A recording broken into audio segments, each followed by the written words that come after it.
Hare Krishna, Namaste. Question: is it must that everyone get married? Can one decide to be single without getting married? Answer is yes. There could be various reasons why one may not want to get married. We will not get into the details of those possible reasons here in this recording. That's up to the individuals. Nevertheless, hoping that the reasons are very genuine, then it is important that decision of not wanting to get married is communicated to the right people. For example, parents or the guardian. Better to have a open and frank communication with them. And also, it is suggested that one consult with some trustable, reliable, especially a spiritual oriented friend or a guide to validate our decision of not wanting to get married. By conveying to our parents, it actually reduces their worries and pressure for trying to find a suitable match for us. They can spend their time elsewhere. And also, it is good to convey the same to our very close ones so that they don't bother us often asking, when are you getting married? Not that we need to share the reason for not wanting to get married to those extended relations, but to close the topic on further discussion on marriage. Otherwise, there will be one or two good well-wishers who may have concerns about you not getting married, and they will keep coming back to you asking about your marriage, and they may bring some proposals. All those things will happen, which can be avoided if it's been communicated to them clearly.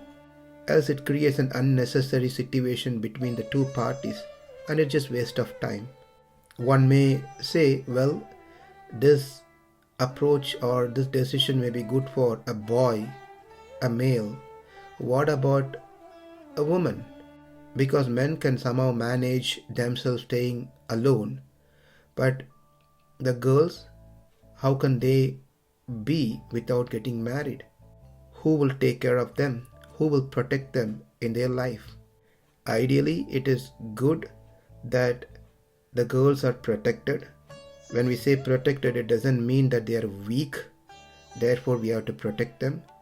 It is simply because they are valuable, therefore they have to be protected. For example, a diamond is placed in a diamond case. That doesn't mean diamond is weak and therefore it needs a protection. The reason it is placed into a safe case is because diamond is valuable. Therefore, it is protected by keeping in the case. Likewise, the woman must always be protected because they are valuable to the society.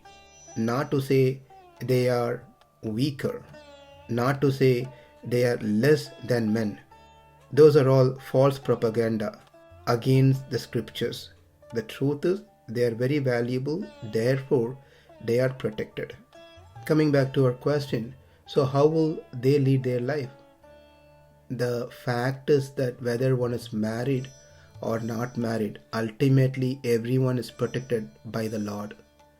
It is not our husband who is protecting us. Husband is just an instrument, but the ultimate protector is Krishna. And it is the same for husbands as well.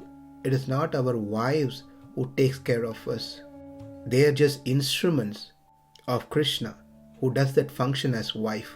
We can extend to the next level. The children does not actually protect or take care of their parents. They are just instruments in the hands of Krishna to protect their parents and support their parents. So we are all playing a role of an instrument. We don't become the actual protector.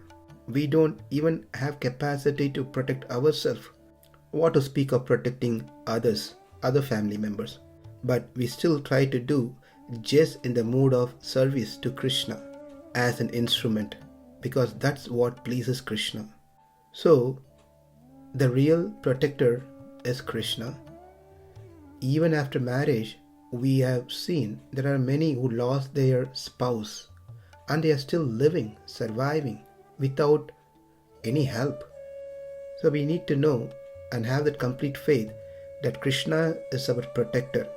We need to have that Mahavishwasa, and he does not leave anyone unattended. He takes care of all of his prajas, his children.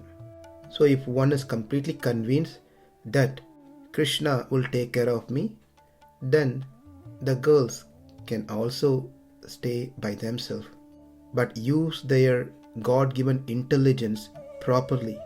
One should not simply say Krishna will protect me and walk to the corner of the cliff. Now coming to the point, whether one is married or not married, the purpose of human life is going to be same. One must ask a question to oneself. What am I going to do to make sure this lifetime of mine is successful? That I develop bhakti and attain the lotus feet of Krishna in this very lifetime. Me staying alone without getting married going to help me, or is marriage going to help me? If one is fully convinced that not getting married is going to help one to move faster in their spiritual path towards Krishna, then that's fine. If one thinks that it's better to have a life partner to assist spiritually, to perform the necessary dharma, and to help get children, to help them grow spiritually, then that is also fine. But the goal is to develop bhakti, not to simply waste one's time by avoiding the responsibilities of married life. Simply not getting married but still attached to worldly things and fully engaged in material things, having luxury life, material acquisition, etc., then it is going to be a bondage. Then that life is of no use. One is simply wasting one lifetime. Human life is meant for austerity, not to be focused on sense enjoyment. But if the sense enjoyment comes as part of one's dharma, one's karma, then that's fine. But avoiding one's dharma and trying to only focus on senses, then one is creating more karmas for future lives. In short, not getting married is fine, but one must be completely convinced about their decision and take advantage of their time to spiritually progress, get involved more in services to the society, to the temples. They can spend more time studying the scriptures, understanding the Supreme Lord. They can work for the temple, meaning they can support financially as much as possible. They can take up more important responsibility to serve the temple, be more committed by taking up spiritual path seriously. To conclude, Krishna never says he will only liberate those who are married. He has kept his door open for anyone and everyone who has bhakti, unflinching bhakti unto his lotus feet. So let's make a proper decision in our life what we want to do to develop that unflinching love towards Krishna. Thank you. Hare Krishna.